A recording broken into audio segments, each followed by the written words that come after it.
jumpa lagi dengan aku, Nesha, Prantiwi dari kelas 10-9 nomor 21. Nah, kali ini kita akan membahas mata pelajaran ekonomi, yaitu uang, lembaga keuangan, pasar modal, dan OJK. Apa sih itu, Pak? Yuk simak videonya. Yang pertama ialah alat pembayaran. Nah, alat pembayaran itu dibagi menjadi dua, yaitu alat pembayaran tunai dan alat pembayaran non tunai. Nah, uang itu termasuk dalam alat pembayaran tunai loh. Kenapa sih? Karena menurut Edward Shapiro, uang adalah suatu benda yang umum diterima oleh masyarakat untuk alat pembayaran pembelian barang, jasa, dan barang berharga lainnya. Kemudian kita akan membahas history of money atau sejarah uang. Nah, yang pertama ialah tahap barter atau tahap menukar barang. Yang kedua ialah tahap uang barang. Yang ketiga, tahap uang logam.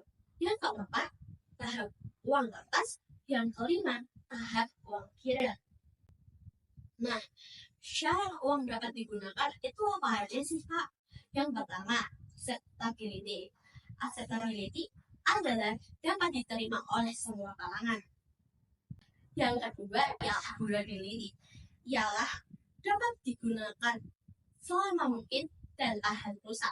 Yang ketiga ialah stability of value, nilainya tidak berubah dalam jangka waktu yang lama atau memiliki nilai tetap.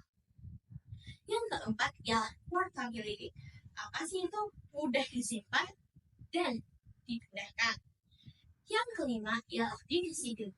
Divisibility ialah mudah dibagi tanpa mengurangi nilai uang tersebut. Yang keenam ialah uniformity. Uniformity ialah uang hanya terdapat satu kualitas saja, tidak ada kualitas yang lain.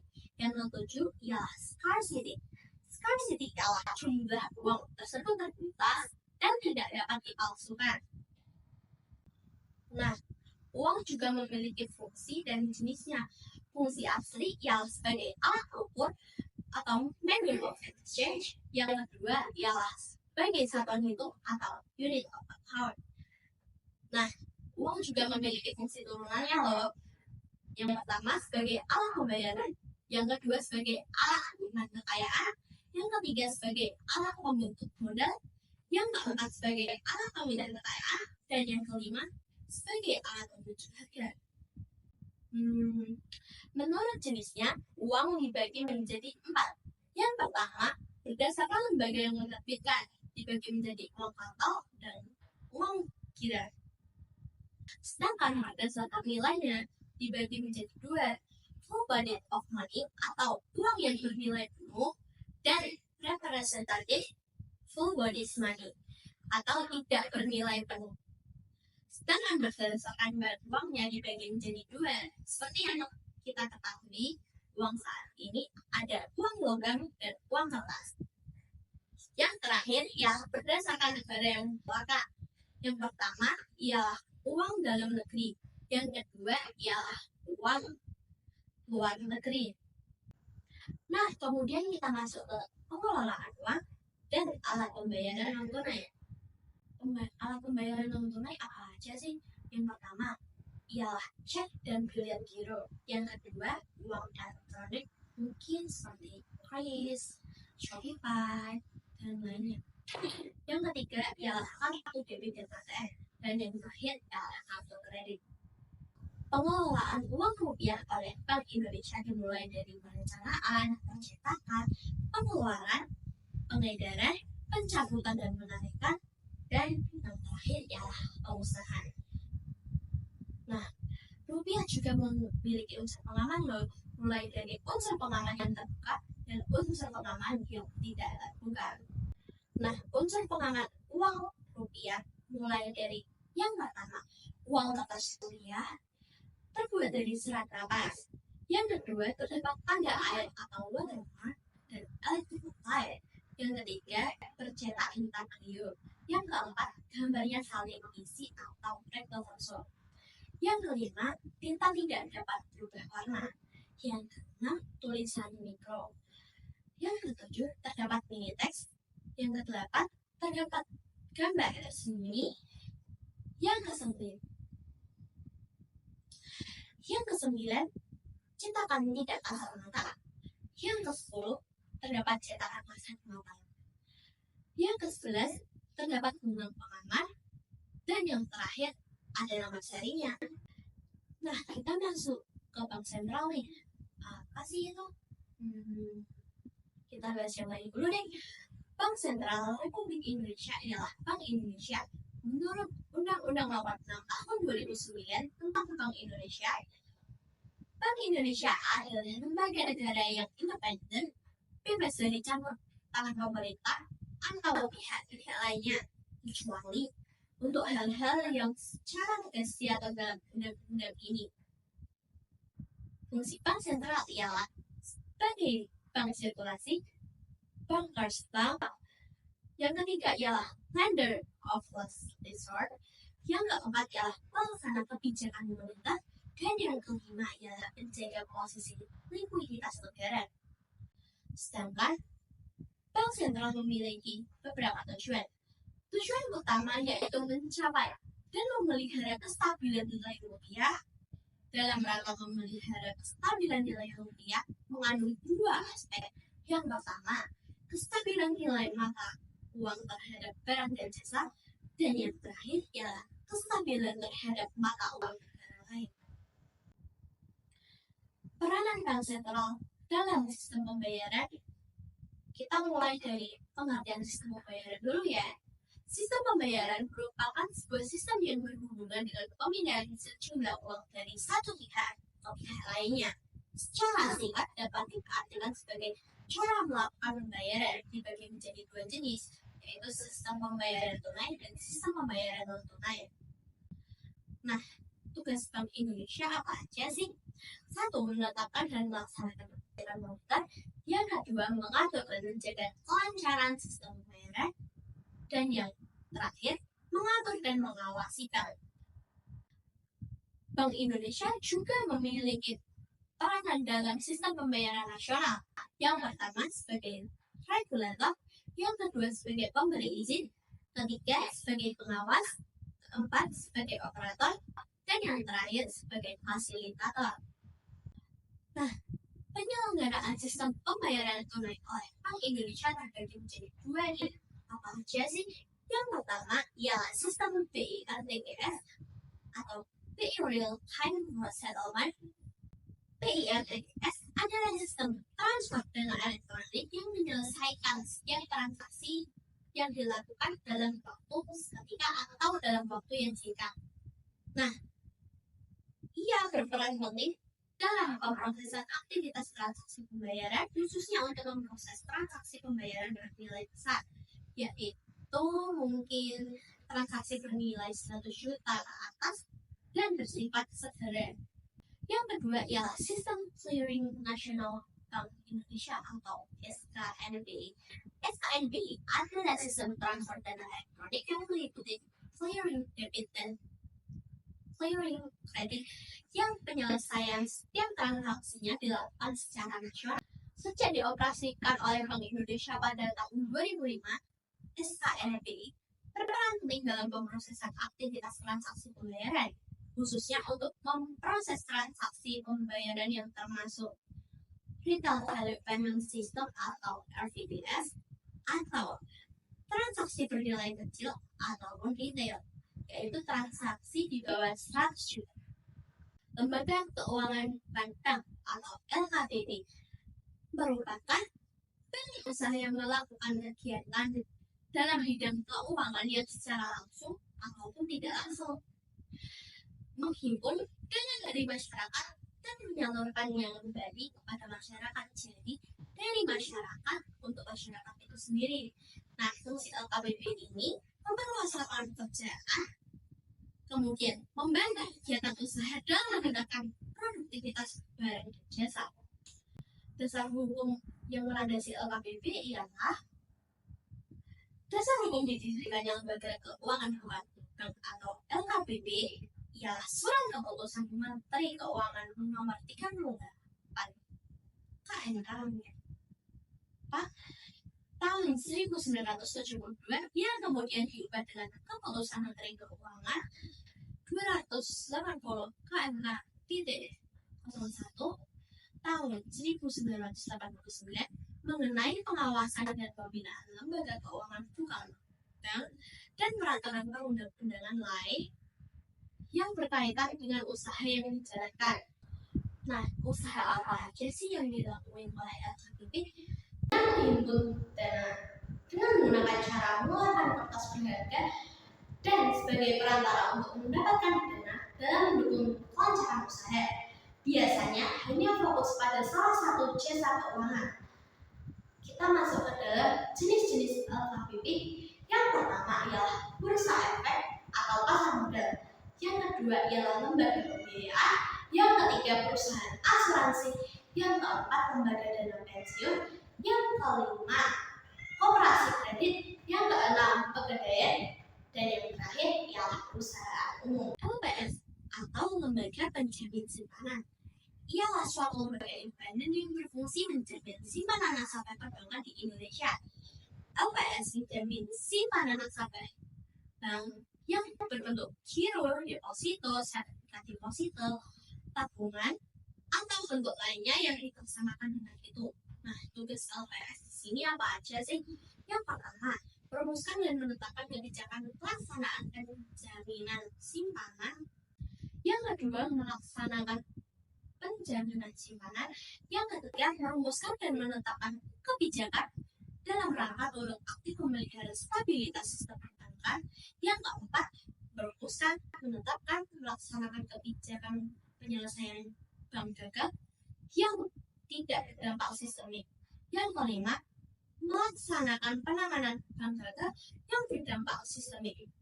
LPS juga memiliki fungsi loh. Yang pertama, menjamin simpanan nasabah penyimpan. Yang kedua, turut aktif dalam memelihara stabilitas sistem perbankan sesuai dengan kewenangannya. Pada kali ini kita masuk dalam wewenang LPS. Yang pertama, menetapkan dan memungut premi terjamin. Yang kedua, menetapkan dan memungut kontribusi pada saat bank pertama kali menjadi peserta. Yang ketiga, melakukan pengelolaan kekayaan dan kewajiban LPS. Yang keempat, mendapatkan data simpanan nasabah, data kesehatan bank, laporan keuangan bank, dan laporan hasil pemeriksaan bank sepanjang tidak melanggar kerahasiaan bank. Yang kelima, melakukan rekonsiliasi, verifikasi, dan konfirmasi atas data tersebut pada nomor 4. Yang keenam, menetapkan syarat, tata cara, ketentuan pembayaran klaim. Yang ketujuh, menguasakan dan atau menugaskan pihak lain untuk bertindak bagi kepentingan atau atas nama LPS. Gunanya untuk melaksanakan sebagian tugas tertentu. Yang kedelapan, melakukan penyuluhan kepada bank dan masyarakat untuk penjaminan simpanan. Yang terakhir, menjatuhkan sanksi administratif. Sekarang kita udah masuk ke dalam lembaga jasa keuangan perbankan.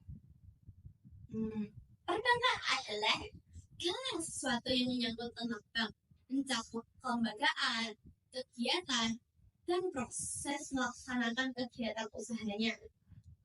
Asas perbankan ialah demokrasi ekonomi berdasarkan Pancasila dan UUD 1945.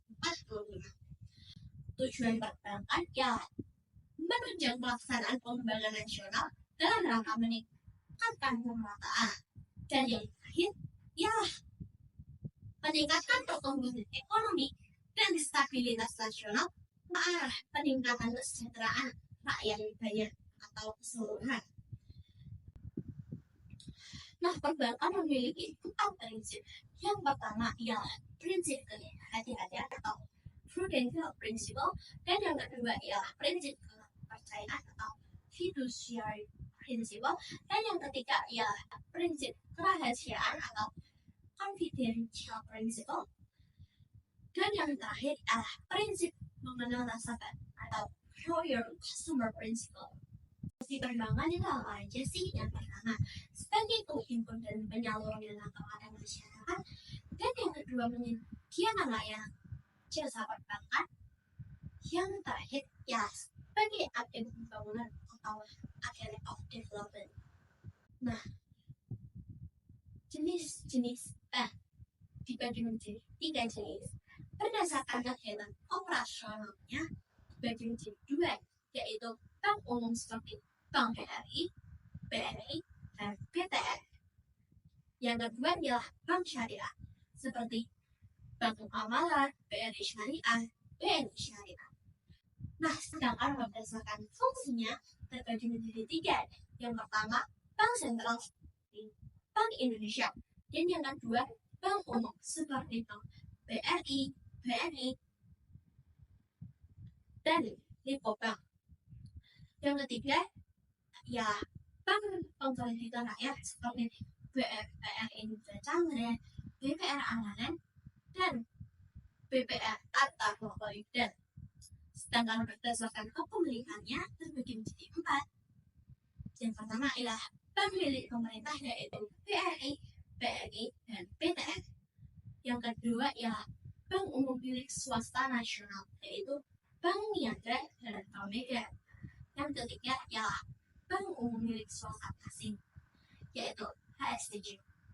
Yang keempat ialah bank umum milik koperasi yaitu Bank Bukopin. Nah, sekarang kita masuk dalam bank umum. Apa sih itu bank umum? Bank umum adalah bank yang melaksanakan kegiatan usaha secara konvensional dan atau dengan prinsip syariah yang dalam kegiatannya memberikan jasa dalam hal lintas pembayaran. Fungsi utama bank umum ialah yang pertama, pengumpulan dana dari masyarakat. Yang kedua, peningkatan AED dari dana masyarakat. Dan yang terakhir, pembiayaan atau mengeluarkan dana kepada masyarakat. Sedangkan fungsi tambahannya, yang pertama, memberikan fasilitas pengiriman uang. Yang kedua, penggunaan cek atau pencairan cek. Yang ketiga, memberikan garansi bank. Nah, usaha apa aja sih yang dilakukan oleh bank umum? Yang pertama, menghimpun dana dari masyarakat dalam bentuk simpanan berupa giro, deposito, berjangka tabungan, dan lain-lain. Yang kedua, memberikan kredit dan menerbitkan surat pengakuan utang. Yang ketiga, membeli, menjual, atau menjamin atas resiko sendiri maupun untuk kepentingan dan atas perintah nasabahnya. Yang keempat, memindahkan uang bank untuk kepentingan sendiri maupun kepentingan nasabah. Yang kelima, menyediakan tempat untuk penyimpanan barang dan surat berharga. Dan yang terakhir, menerima pembayaran dari taruhan atas surat berharga dan melakukan perhitungan kepada pihak ketiga. Nah, bank umum dilarang untuk yang pertama, melakukan penyertaan modal kecuali yang atau dalam undang-undang. Yang kedua, melakukan usaha perasuransian. Dan yang ketiga, melakukan usaha lain di luar kegiatan usaha yang diatur dalam undang-undang. Selain bank umum, ada juga bank perekonomian rakyat. Ialah bank yang menerima simpanan hanya dalam bentuk deposito berjangka tahunan atau bentuk lainnya yang dipersamakan dengan itu dan dengan cara memberikan kredit kepada masyarakat. Tugas BPR atau Bank Perekonomian Rakyat ialah yang pertama, memberikan pelayanan kepada masyarakat dengan menerima tabungan dalam bentuk deposito, tabungan maupun bentuk yang lain dipersamakan dengan hal itu. Yang kedua, ia memberikan kredit kepedulian masyarakat yang bukan. Dan yang ketiga, menyediakan pembiayaan bagi nasabah berdasarkan prinsip bagi hasil sesuai dengan ketentuan oleh peraturan pemerintah. Dan yang terakhir ialah menempatkan dana dalam bentuk sertifikat Bank Indonesia, deposito berjangka, dan ada bank lain. Nah, BBR tidak diperkenankan untuk menerima simpanan dalam bentuk giro, ikut serta dalam lalu lintas pembayaran, penyertaan modal, dan melakukan jasa transaksional. Selain BBR, ada juga bank syariah loh. Apa sih itu? Bank syariah adalah bank yang melakukan kegiatan usaha berdasarkan prinsip syariah yang dalam kegiatannya memberikan jasa dalam lalu lintas pembayaran. Keberadaan bank syariah diatur dalam Undang-Undang Nomor 21 Tahun 2008 tentang perbankan syariah. Prinsip perbankan syariah ialah yang pertama, pembiayaan berdarah prinsip bagi hasil atau mudorobah. Yang kedua ialah pembiayaan berdasarkan prinsip penyertaan modal atau musyawarah. Yang ketiga ialah prinsip jual beli barang berdasarkan prinsip keuntungan atau murabahah. Yang keempat ialah pembayaran barang modal berdasarkan prinsip sewa murni tanpa pilihan atau ijarah. Yang terakhir ialah pilihan pemindahan kepemilikan atas barang yang disewa dari pihak bank oleh pihak lain atau ijarah betina. Nah, tujuan bank syariah itu apa sih? Yang pertama ialah memenuhi kebutuhan masyarakat yang menghendaki layanan perbankan sesuai prinsip syariah. Yang kedua, meningkatkan mobilitas dana masyarakat yang belum terserap dalam sistem perbankan yang ada. Yang ketiga, meningkatkan ketahanan sistem perbankan yang ada. Dan yang terakhir, menyediakan sarana bagi investor internasional untuk melaksanakan pembiayaan dan transaksi uang seperti prinsip syariah ataupun sesuai dengan prinsip syariah. Nah, berikut ialah produk dan jasa perbankan. Dalam jasa perbankan dibagi menjadi 10. Yang pertama ialah jual beli valuta asing atau falas. Yang kedua ialah jasa penyimpanan. Yang ketiga transfer uang. Keempat pemberian jaminan. Yang kelima kartu kredit atau credit card. Yang kelima ialah cek perjalanan. Yang ketujuh ialah income flow. Yang kedelapan ATM. Yang kesembilan diskonto. Dan yang ke-10 bank garansi. Nah, produk perbankan dibagi menjadi 2, yaitu kredit pasif, ialah aliran dana yang masuk ke bank. Contohnya giro, deposito berjangka panjang, tabungan, dan deposito on call. Yang kedua ialah kredit aktif, adalah aliran dan yang keluar ke bank. Contohnya yaitu kredit rekening orang atau RK. Dan yang terakhir ialah kredit aset atau kredit dokumenter dan kredit rates atau letter. Nah, sekarang aku mau jelasin perbedaan kartu kredit dan kartu debit. Kartu kredit ialah kartu yang biasanya digunakan untuk membayar transaksi dengan cara kredit. Nantinya tagihan atas transaksi itu akan datang pada periode tertentu dan harus dilunasi pada saat itu. Yang pertama, tidak diperlukan rekening di bank penerbit kartu. Dan yang kedua, memantau sejumlah syarat khusus untuk menerbitkan kartu kredit.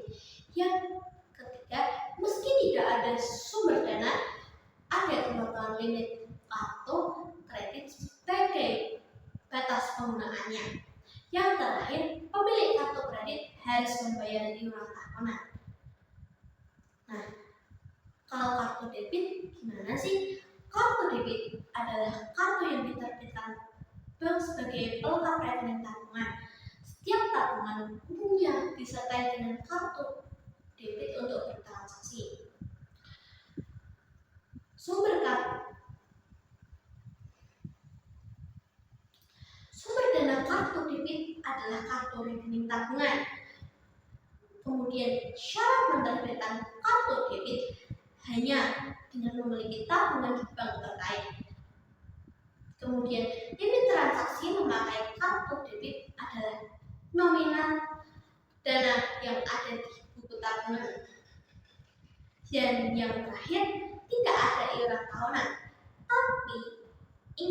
ada biaya administrasi yang dibebankan tiap bulannya. Nah, kali ini kita masuk ke dalam pasar modal.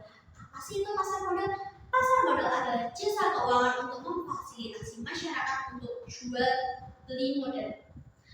Nah, jenis-jenis pasar modal serta proses perdagangan hingga mekanisme transaksinya dibagi menjadi yang pertama ialah menurut waktu pasar modalnya dibagi menjadi dua, yaitu pasar perdana, di mana PT bertindak sebagai emiten atau pihak yang melakukan penawaran umum, dan saya atau kamu sebagai investor dan dealer tersebut sebagai penjamin emisi.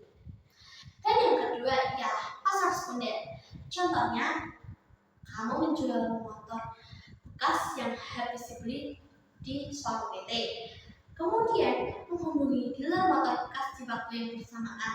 Nah, ternyata teman kamu ingin membeli motor bekasmu, kemudian ia mendatangi dealer motor bekas dan bertemu denganmu untuk melakukan transaksi. PT tersebut selaku pembuat motor tidak dilibatkan dalam transaksinya. Kesimpulannya, kamu dan temanmu berperan sebagai investor, sementara dealer motor bekas itu berperan sebagai perantara.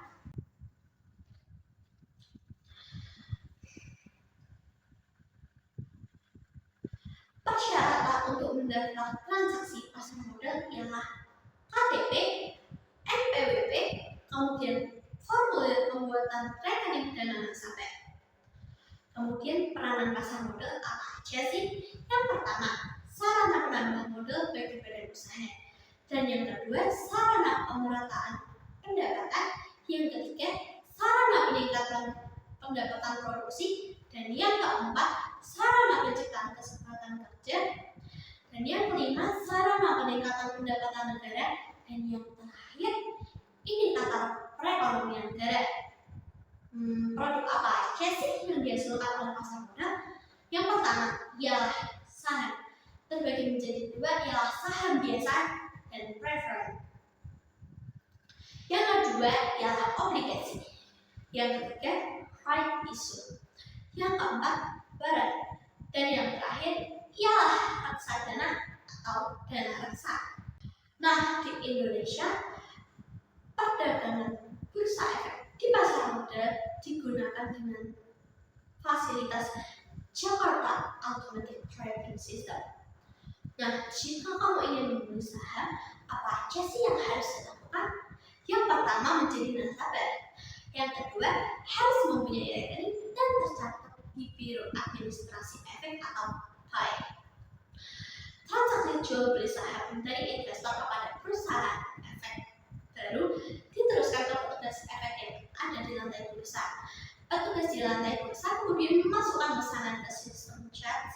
Di tahap ini ada komunikasi jual beli antara broker atau petugas bursa efek dan investor order masuk ke chat.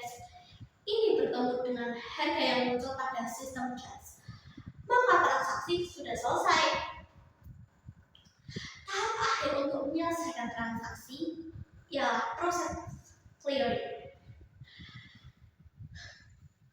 Tahap yang dilakukan oleh KPI dan proses lain sebelum investor memperoleh haknya yang berupa uang karena telah menjual saham.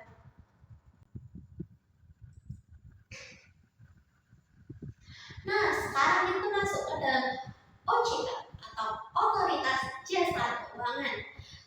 Menurut Undang-Undang Nomor 21 Tahun 2011 tentang OJK, OJK adalah lembaga yang independen dalam melaksanakan tugas dan wewenangnya, bebas dari campur tangan pihak lain, kecuali untuk hal ini yang secara tegas diatur dalam undang-undang ini.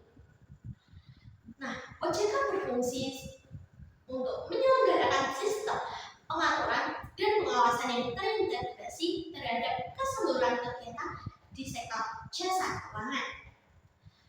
Tugas OJK yang melakukan pengaturan dan pengawasan menjalankan jasa keuangan di sektor perbankan, pasar modal, perasuransian, dana pensiun, dan lembaga pembiayaan.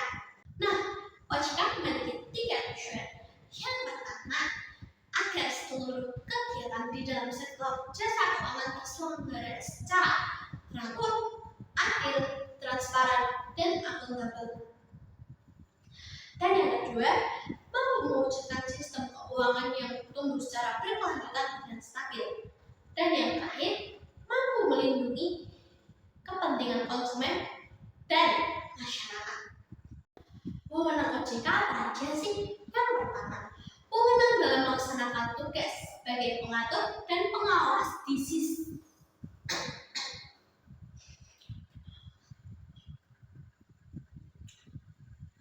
Nah, OJK juga memiliki wewenang.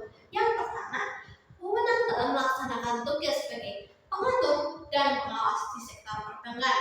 Yang kedua, memiliki wewenang dalam melaksanakan tugas sebagai pengatur di sektor jasa keuangan. Yang ketiga, wewenang dalam melaksanakan tugas sebagai pengawas di sektor jasa keuangan.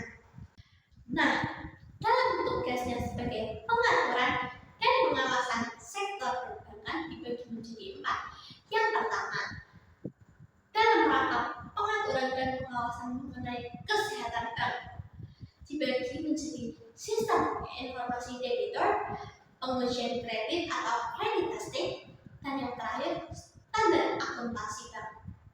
Yang kedua, dalam rangka pengaturan dan pengawasan mengenai aspek kehati-hatian bank, kemudian dibagi lagi menjadi manajemen risiko. Yang kedua, dalam rangka pengaturan dan pengawasan mengenai aspek kehati-hatian bank, dibagi lagi menjadi manajemen risiko, tata kelola bank, prinsip pengelolaan nasabah dan anti pencucian uang, dan yang terakhir pencegahan pembiayaan terorisme dan kejahatan perbankan. Yang ketiga ialah pemeriksaan bank, dan yang terakhir dalam rangka pengaturan dan pengawasan mengenai kelembagaan bank, dibagi menjadi perizinan untuk pendirian bank, pembukaan kantor, anggaran dasar, rencana kerja kepemilikan, kepengurusan sumber daya manusia, merger, konsolidasi dan akuisisi bank, serta pencabutan izin usaha bank. Dan kemudian kegiatan usaha bank antara lain sumber dana, penyediaan dana, produk hibridasi, dan aktivitas di bidang jasa.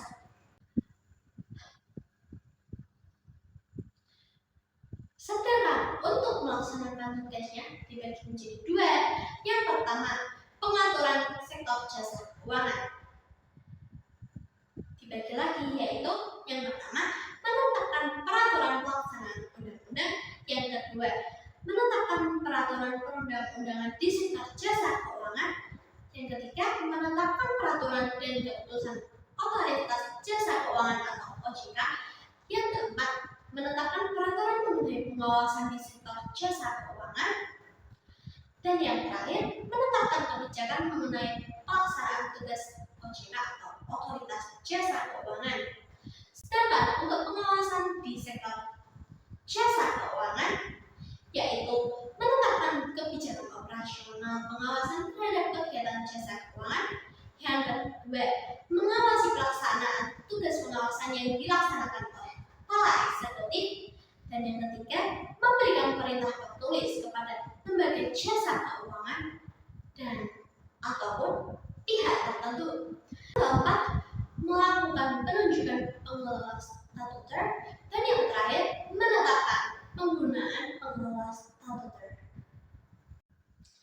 Nah, sekian penjelasan dari saya. Mohon maaf apabila ada tutur kata dan perbuatan yang kurang berkenan, atau mungkin suara saya yang kadang ribet atau kadang hilang. Terima kasih telah menonton penjelasan saya. Wassalamualaikum warahmatullahi wabarakatuh.